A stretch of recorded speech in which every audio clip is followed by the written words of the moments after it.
La carta del apóstol Pablo a los romanos. Vamos a abrir nuestras Biblias en el capítulo 4, versos 16 al 22, y vamos a entender cómo realmente la fe de un hijo de Dios, de una hija de Dios, debe descansar en la promesa que Dios ha hecho, que Dios ha establecido. Vamos a ver el ejemplo de un hombre que es conocido como el padre de la fe. Vamos a hablar este día acerca de Abraham. Así dice la palabra. Por tanto, la promesa se recibe por fe, para que sea por gracia, a fin de que la promesa sea firme para toda su descendencia, tanto para los que son de la ley como para los que son de la fe de Abraham, el cual es Padre de todos nosotros. Como está escrito, te he puesto por Padre de muchas naciones, y lo es delante de Dios, a quien creyó, el cual da vida a los muertos y llama a las cosas que no existen como si existieran. Contra toda esperanza, Abraham creyó para llegar a ser padre de muchas naciones, conforme a lo que se le había dicho: así será tu descendencia. Además, su fe no flaqueó al considerar su cuerpo, que estaba ya como muerto, pues ya tenía casi 100 años, o la esterilidad de la matriz de Sara. Tampoco dudó por incredulidad de la promesa de Dios, sino que se fortaleció en la fe y dio gloria a Dios, plenamente convencido de que Dios era también poderoso para hacer todo lo que había prometido. Por eso su fe se le tomó en cuenta como justicia. Así declara esta palabra dicha por el apóstol Pablo, hablando acerca de la fe de este hombre llamado Abraham. Dice que Abraham creyó contra esperanza, vale decir esperanza contra esperanza. Muchos se preguntarán en este momento, ¿qué significa eso? ¿Qué es esto de esperanza contra esperanza? Lo cierto es que todos tienen esperanza, creyentes o no creyentes, toda la gente tiene esperanza, ¿sí o no? Por ejemplo, cuando una persona va al médico a hacerse un examen de rutina y de pronto el médico le dice: señor o señora, usted tiene cáncer. Esa persona dice: seguramente hay algunas alternativas, como algunas radioterapias, alguna quimioterapia, algo que me va a mantener con vida. Y sale de ese lugar, de ese hospital o de esa clínica, sale con esperanza. Y el dicho conocido entre nosotros que proclama usualmente la gente es: entre tanto hay vida, ¿qué dicen? Hay esperanza. El ser humano tiene esperanza. Muchos de ustedes tal vez dejaron sus países porque tenían la esperanza de que aquí les iba a ir mucho mejor y vinieron con esa esperanza.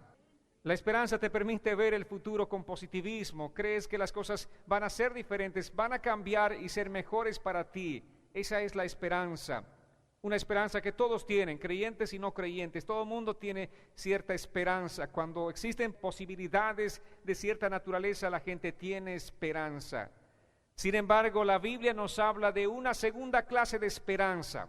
Y esta es la esperanza del creyente, esta es la esperanza del Hijo de Dios. Y esta esperanza del creyente es diferente a la esperanza de aquel que no es creyente. La esperanza del mundo es mientras el médico te dice: hay opciones, ¿qué tienes? Esperanza.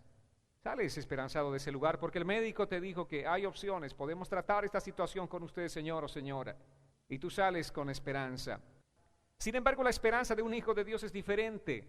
Esta esperanza del Hijo de Dios se apoya únicamente en la palabra y en las promesas de Dios, a pesar de que humanamente sea imposible, a pesar de que humanamente no existan posibilidades, a pesar de que tú hayas ido al médico y te haya dicho: señor, señora, esto es imposible. La esperanza del Hijo de Dios está basada en la palabra del Señor. Y Abraham es presentado aquí no como el padre en realidad de una religión, sino como el padre de la fe. Vale decir, el padre de todos aquellos hombres y mujeres que creen en Dios, que ese Dios que promete algo es fiel para cumplir su promesa. Abraham es padre de todos nosotros, de los que hemos creído en el Señor, de los que creemos la palabra del Señor. Después de 1 año de casados, cuando decidimos ir al médico porque no podíamos tener hijos, lo primero que nos dijeron es: científicamente es imposible, ustedes no van a poder tener hijos. Entonces no teníamos esperanza humana. Sin embargo, lo que es imposible para los hombres no lo es para Dios. Por eso nosotros tenemos que descansar no en las posibilidades que encontremos en la ciencia, en la medicina, en las posibilidades que el hombre o el mundo nos da, sino tenemos que descansar en la palabra del Señor. Ahora, obviamente, como hijos de Dios, batallamos pasamos tiempos de prueba, nosotros pasamos unos 9 años de batalla, de pruebas, de lucha, de dolor, de lágrimas, pero Dios hizo su obra, Dios hizo un milagro.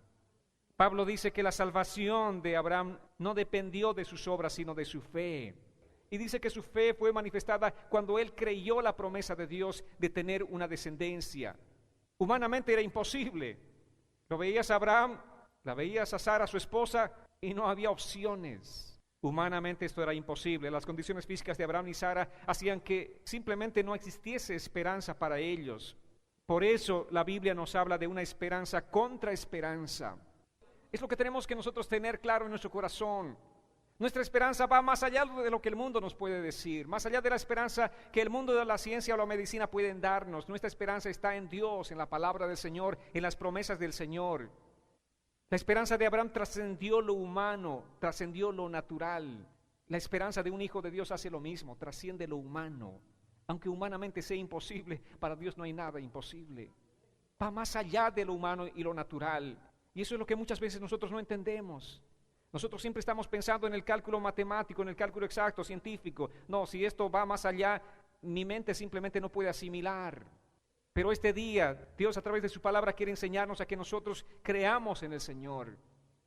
Su fe dice que no flaqueó al considerar su cuerpo que estaba ya como muerto, pues ya tenía casi 100 años. O la esterilidad de la matriz de Sara. Un hombre de casi 100 años y una mujer estéril, que por cierto no era joven, sino tenía 80 años, humanamente imposible. Pero esa es la fe que va más allá de las circunstancias. Abraham miraba su cuerpo, contemplaba a su esposa, se miraba ante el espejo, me imagino, mira mi condición. La veía Sara, igual con muchas arruguitas y estéril de paso. ¿Qué posibilidades tenemos? Consideraba, dice, pero lo bueno es que hay un pero. No se daba por vencido. A pesar de ver esa figura de un anciano ante ese espejo, o a pesar de ver la figura de otra anciana estéril ante el espejo, la fe de este hombre no flaqueaba. Esa es la fe que va más allá de las circunstancias. Abraham miraba su cuerpo y contemplaba a su esposa, pero su fe no se debilitaba.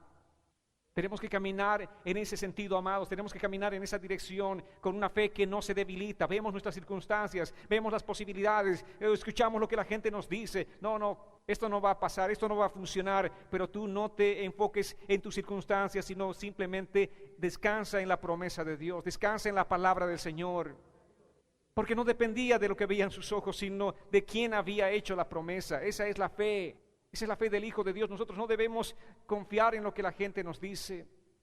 Nuestra fe, amados, no depende de lo que nuestros ojos ven. Muchas veces te llenas de esperanza porque tus ojos ven opciones. Sin embargo, esta es una esperanza contra esperanza. El apóstol Pablo también dijo, yo sé a quién he creído y en quién he confiado. ¿Cuántos de nosotros este día podemos decir, yo sé a quién he creído y en quién he confiado? No importa la circunstancia que esté atravesando, yo sé que he creído a un Dios grande y todopoderoso. Abraham creyó a Dios, le creyó a Él. Esa es la fe que debe descansar en las promesas de Dios. Esto es lo que debemos repetir todos los días de nuestra vida. No sé lo que hoy enfrentaré. Sé que nosotros vamos enfrentando batallas diferentes todos los días. No sé cuán difícil sea este día para mí, no sé cuán difícil sean las circunstancias que enfrentaré este día, pero yo sé a quién he creído y en quién he confiado. Amén, amén, alaba al Señor, exalta al Señor, al Rey Todopoderoso, el que hace posible lo que es imposible para el hombre. Ahora déjenme decirles, esto es algo diferente al pensamiento positivo que pregonan los metafísicos o muchos predicadores de la prosperidad. Esto no es declarar frases positivas. Cuando decimos yo sé en quién he creído, no estamos diciendo todo va a salir de acuerdo a mi expectativa, sino estamos diciendo que va a salir de acuerdo a la voluntad de Dios. Va a salir de acuerdo a la voluntad del Señor. Y es que es así, amados. Dios está haciendo una obra en nuestras vidas de acuerdo a su voluntad. Yo puedo proclamar frases positivas de que esto va a acontecer ya mismo, ahora mismo, el próximo mes o el próximo año, pero Dios tiene un tiempo con nuestras vidas. Y nosotros tenemos que aprender a descansar en la promesa del Señor. Nosotros tenemos que vivir de acuerdo a la voluntad del Señor. Que se haga tu voluntad. Esa fue la oración más profunda que Jesús hizo en aquel lugar y en un momento difícil de su vida.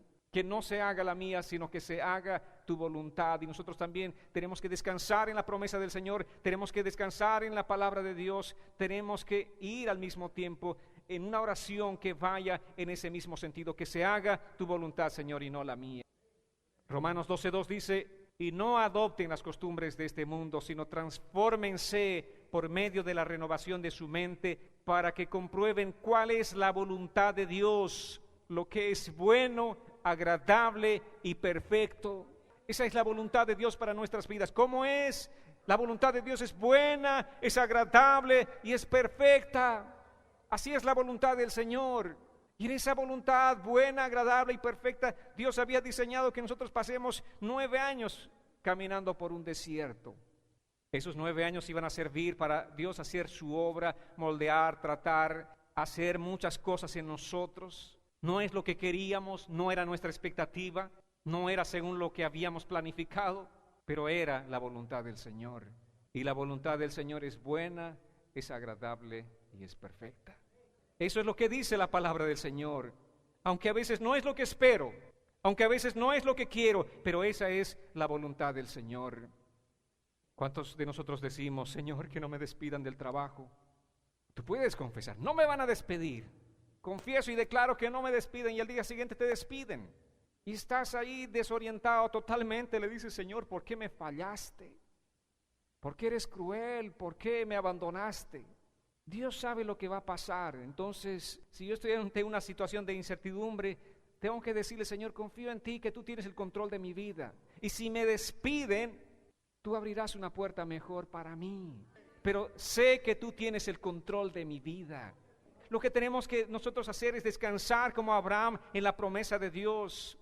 Y a veces, amados, la mejor cosa que Dios hace en nuestra vida es quitarnos algo. ¿Saben por qué?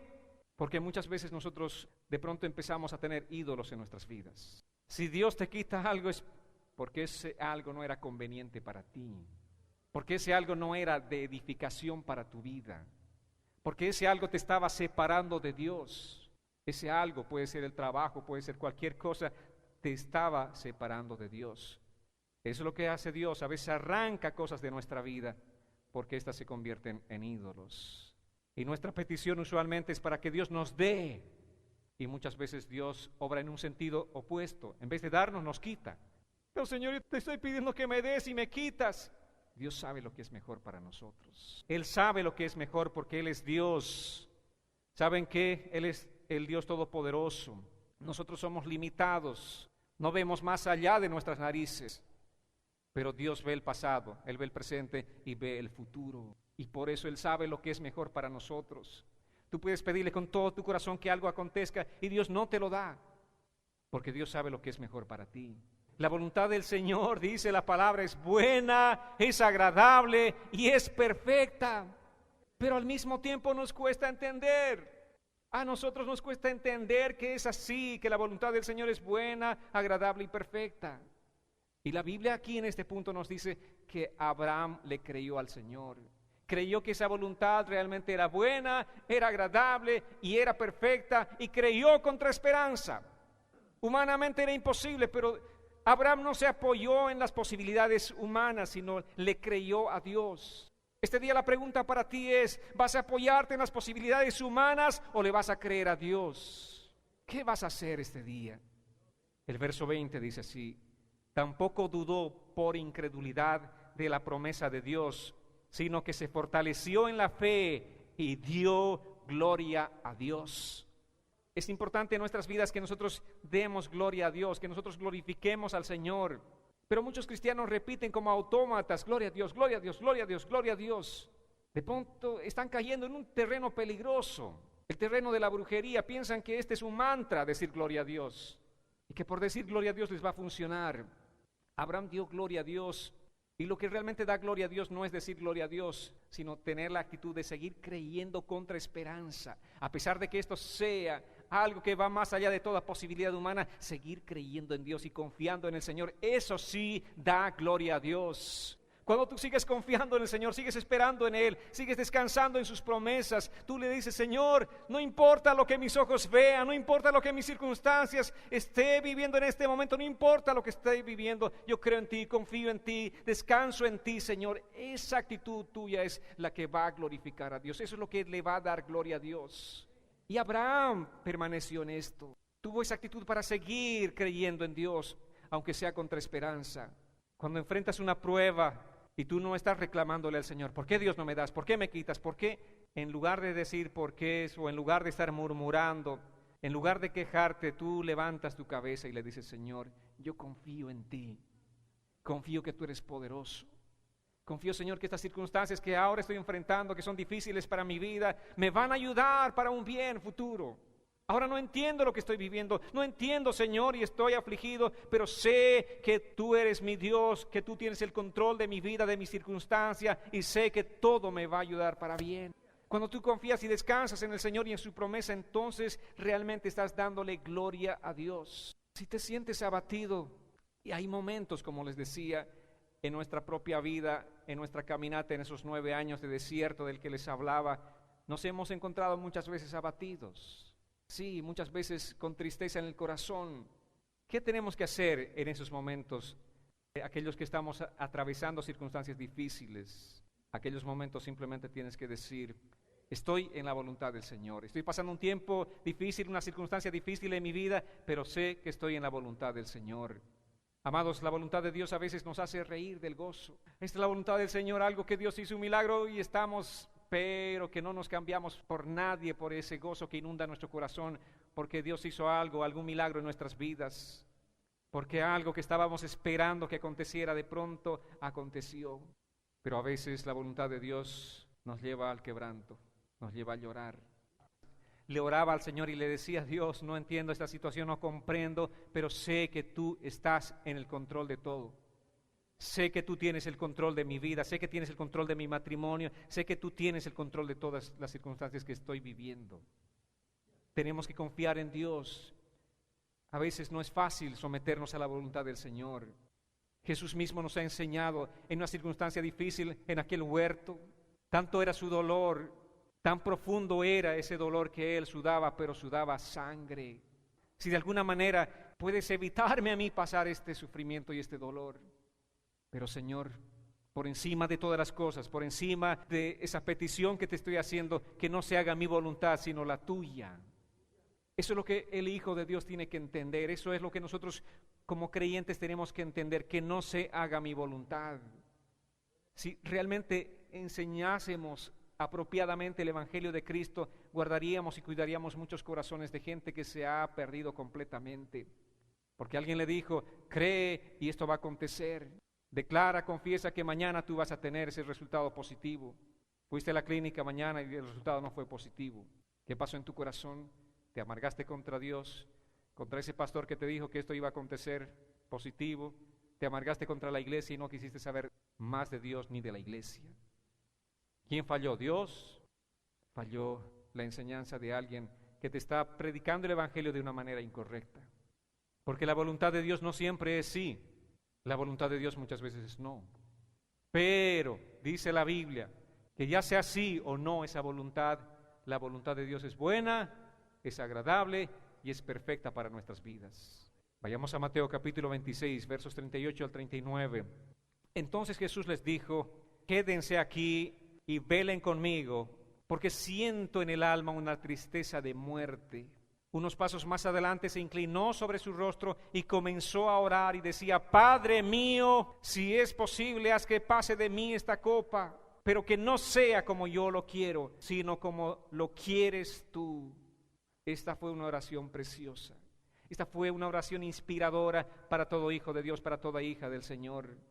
Cuando tú dices: no importa lo que tenga que enfrentar, yo sé en quién he creído y en quién he confiado, entonces esta oración va a ser posible, que sea elevada desde lo profundo de tu corazón. Tú podrás decirle: Señor, que no se haga mi voluntad, sino la tuya. Que no sea lo que yo quiero, Señor.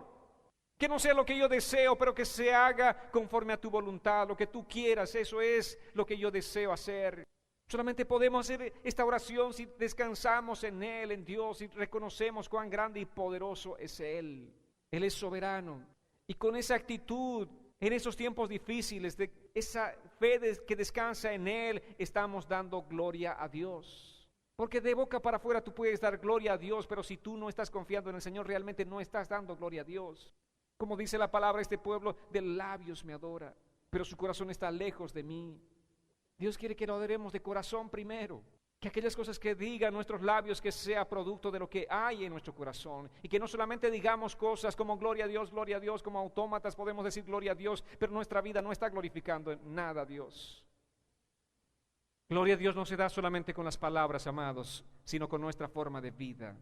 Así es como glorificamos al Señor, con nuestras actitudes, con nuestra fe puesta en el Señor, es que nosotros glorificamos al Señor. ¿Qué pasa cuando estás enfrentando una situación difícil? Ese es un buen examen, un buen momento donde Dios te está tomando un test, un examen para ver lo que hay en tu corazón. Allí Dios está esperando si tú le vas a glorificar o no le vas a glorificar a Dios. Ahí estamos ante ese examen. La prueba es un examen de Dios para el corazón fiel que cada uno de nosotros tenemos que manifestarle. ¿Cuál va a ser tu actitud? Y dice la palabra que Abraham no titubeó en su fe. Tal vez a su alrededor había mucha gente que le decía: Abraham, no te ilusiones. Abraham, tal vez lo que escuchaste, viste o sentiste simplemente fue una ilusión. Y tú crees que Dios te dio la promesa. No te ilusiones, Abraham. ¿Cuántas veces a nosotros nos dicen: no, esto no va a acontecer? Hay gente y voces que vienen para desalentarnos. Mira tu condición, mira la condición de tu esposa. Olvídate, Abraham, olvídate, esto no va a pasar. Además, ¿qué tiempo aconteció ya desde la promesa? ¿Recuerdas? Tú tenías 80 años cuando vino la promesa. Dios te dijo que te iba a dar un hijo, ya casi 20 años han transcurrido y nada. Olvídate. Sin embargo, dice este hombre, no flaqueó, no titubeó en su fe en el Señor. La gente tal vez le decía: simplemente resígnate, vive con resignación. Pero este hombre le creyó al Señor. El verso 21 dice: Abraham estaba plenamente convencido de que Dios es poderoso para cumplir todo lo que promete. Y tú también tienes que estar convencido plenamente que Él es poderoso para cumplir todo lo que promete. Él es Dios, Él es todopoderoso. Para la ciencia es imposible, para los hombres es imposible, pero Dios, ese Dios que ha prometido, es poderoso para cumplir su promesa. Amén, amados. Él es poderoso. Ahora, el objeto de la fe no es mi fe, sino es Dios. Yo no descanso en mi fe, sino descanso en Dios. No es decir, yo tengo la certeza de que así será, yo lo creo. No, el objeto de nuestra fe no somos nosotros mismos, es Dios. No se trata de mí, sino de Dios, quien es poderoso, dice, para cumplir todo lo que Él ha prometido. ¿Y qué es lo que nos ha prometido el Señor? Hay tantas promesas que tenemos en la palabra, y Él es fiel para cumplir cada una de esas promesas. O sea, no descansa en ti, sino descansa en Dios. Él es la fuente de la fe. Porque si no tuviésemos un Dios poderoso, no habría razón de creer. Pero como tenemos un Dios tan grande y poderoso, aquel que puede dar vida cuando aparentemente todo es muerte, entonces sí podemos creer en Él. Y Abraham fue ese hombre de fe. Ahora, el hecho de que este hombre haya sido un hombre de fe no significa que fue un hombre perfecto. Muchas veces se equivocó en el camino, mintió un par de veces, pero a pesar de eso siempre creyó. Él persistió creyendo en el Señor. Se equivocó, por ejemplo, cuando aceptó la propuesta de su esposa Sara para tener un hijo con su esclava, y de ahí nació Ismael. Ahora, un paréntesis: esposas, tengan cuidado. Por naturaleza la esposa es influyente sobre su marido, pero la mujer sabia, dice, edifica su casa. Sin embargo, la necia la destruye. Cuidado con tus palabras. En este momento vemos a esta mujer, una mujer también de fe, una mujer destacada en la palabra del Señor, pero en este momento actuó con necedad. Y muchas veces las mujeres actúan con esa necedad. Tengan cuidado con lo que sale de su boca. Cierro paréntesis. Amados, la esencia del cristianismo no se trata de cómo nos sentimos nosotros, sino de que Él es Dios. De eso se trata el cristianismo. ¿Por qué estamos reunidos este día en este lugar? Podíamos encontrar otros lugares más confortables para estar un domingo y a esta hora, pero no se trata de nosotros, sino se trata de Él, de Dios. Hemos venido aquí para adorar a Dios. Lo adoramos a través de nuestra oración, a través de nuestros cánticos, lo adoramos a través de nuestras ofrendas, lo adoramos a Dios a través de la palabra, escuchando, edificándonos en la palabra. Todo el centro es Dios, Él es el centro de nuestra adoración. Amén. Entonces no se trata de nosotros, se trata de Dios, Él es el centro de todo. Ahora, muchas veces nos sentimos tristes. Es que hace mucha gente, hoy me siento triste, no voy a la iglesia.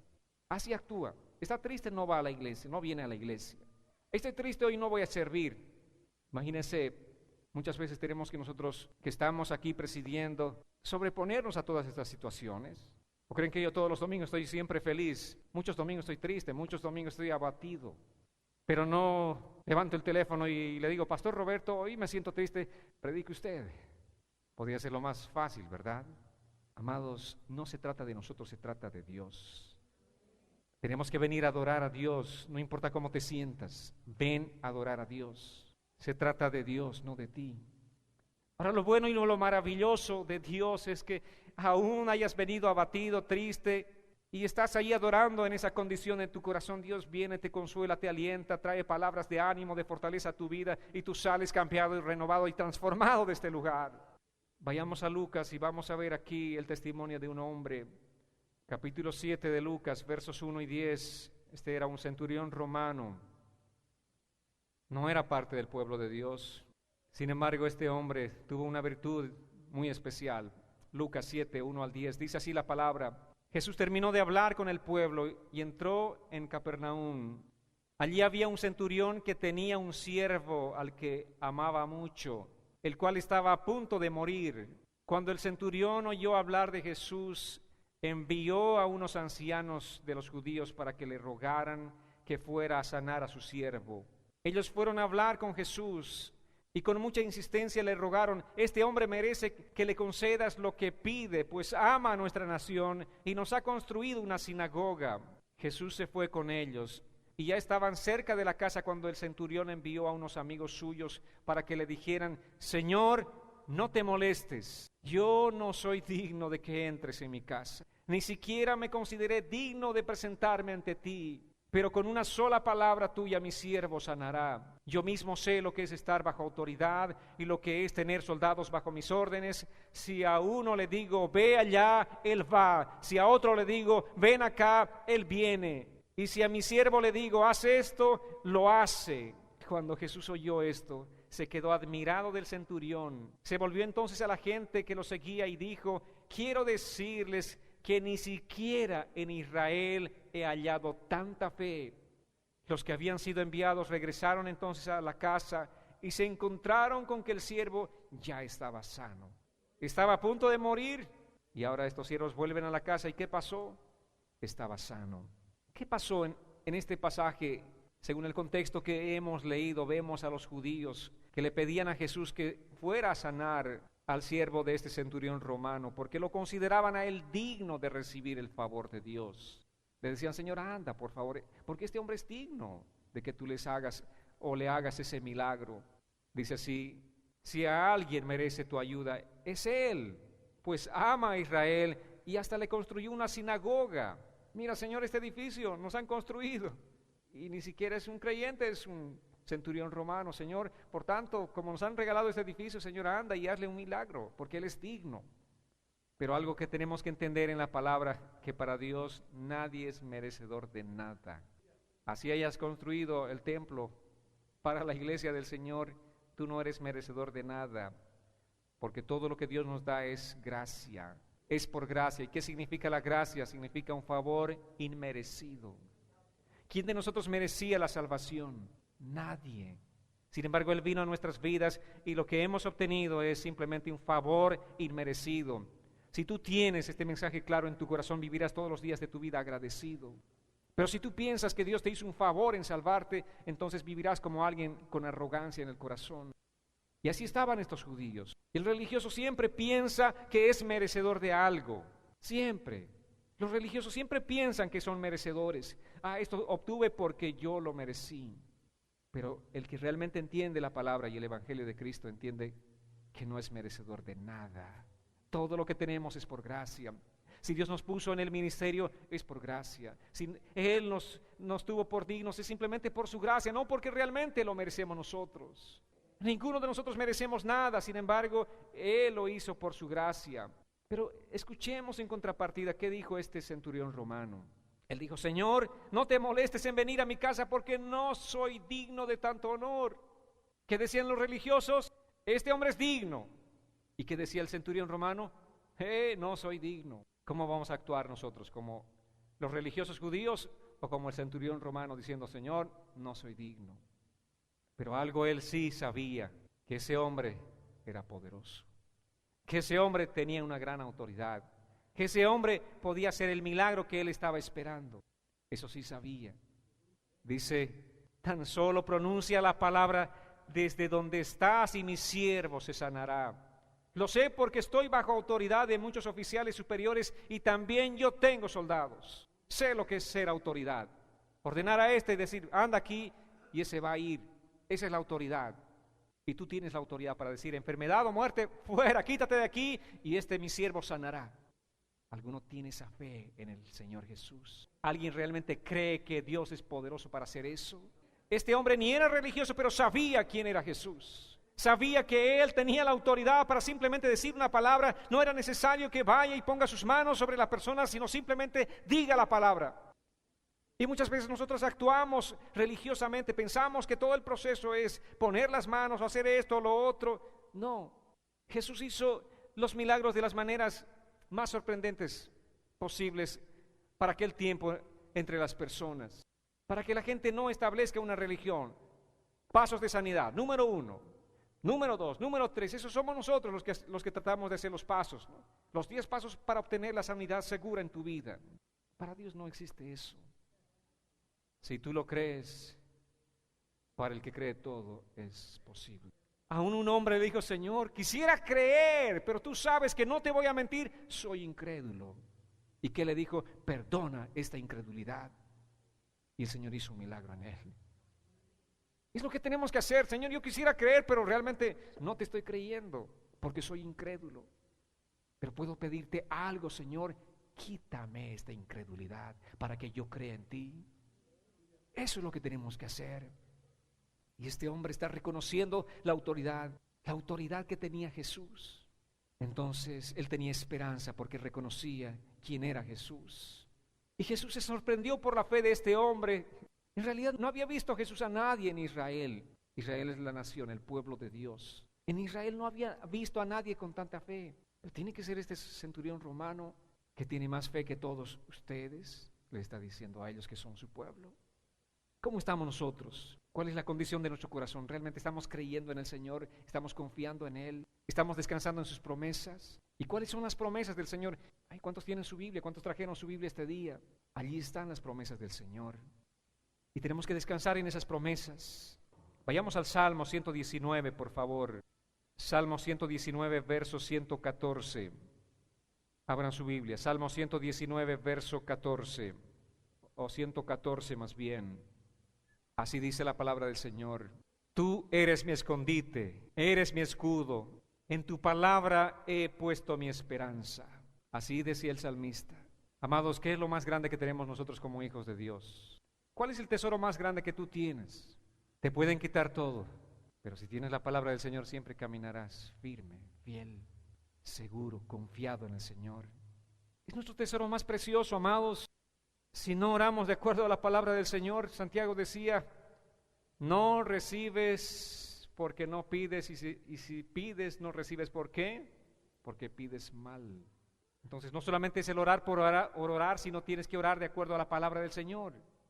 Si no estás orando de acuerdo a la palabra del Señor, esa oración simplemente va a ser como la oración de los brujos. Los brujos también oran, ¿verdad? Hacen sus oraciones y sus hechizos con oraciones y mencionando al Padre y la Biblia y todo eso. Bueno, no les voy a preguntar si alguna vez han ido a visitar un brujo, espero que no, pero eso es lo que hacen ellos. Sin embargo, ¿cuál es la oración que Dios va a escuchar sino la oración que está descansando en las promesas de Dios? La oración de Jesús, como les decía, aquella que nos dice que no se haga mi voluntad sino la tuya, aquella que declara y confiesa a Jesús, a Dios, como el centro de todo. Podemos ayunar, pero si nuestro ayuno no tiene la motivación correcta, tampoco va a servir. Entonces, ¿qué es lo que tenemos? ¿Qué dice el salmista? En tu palabra he puesto mi esperanza. En tu palabra. Tenemos que descansar y confiar en la palabra del Señor. ¿En qué descansó Abraham? ¿En qué confió? ¿En qué fue esperanza contra esperanza? ¿En qué caminó? En la palabra del Señor, en la promesa del Señor. Porque Dios le había dicho y él creyó en esa promesa. Amados, para orar bien necesitamos conocer la palabra del Señor. Para ayunar debidamente necesitamos conocer la palabra del Señor. Porque de lo contrario estaremos haciendo cosas en contra de la voluntad de Dios. Orar sin el conocimiento de la palabra es simplemente misticismo. Si no estás orando de acuerdo a la palabra del Señor, es puro misticismo. Romanos capítulo 4, verso 22 dice: por eso su fe se le tomó en cuenta como justicia. Aquí en Abraham, Pablo estaba hablando acerca de Abraham. La fe que este hombre tuvo, dice, se le tomó en cuenta como justicia. ¿Y qué es la justicia?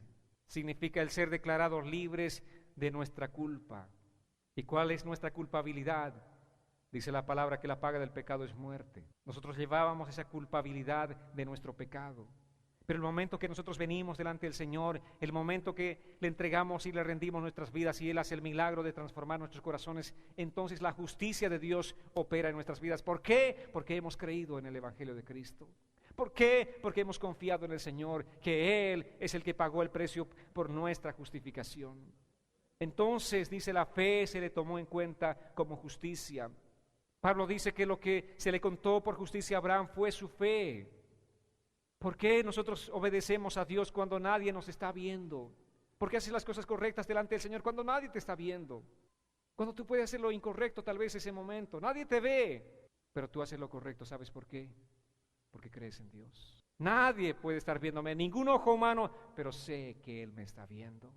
Además, yo quiero ser alguien que le agrada al Señor, porque tú has creído en un Dios vivo y no en una religión. Si tú hubieses creído en cualquier religión, ¿no es cierto?, vivirías y actuarías como los religiosos, bien ante la apariencia de los demás, pero haciendo cosas por debajo, cosas malas.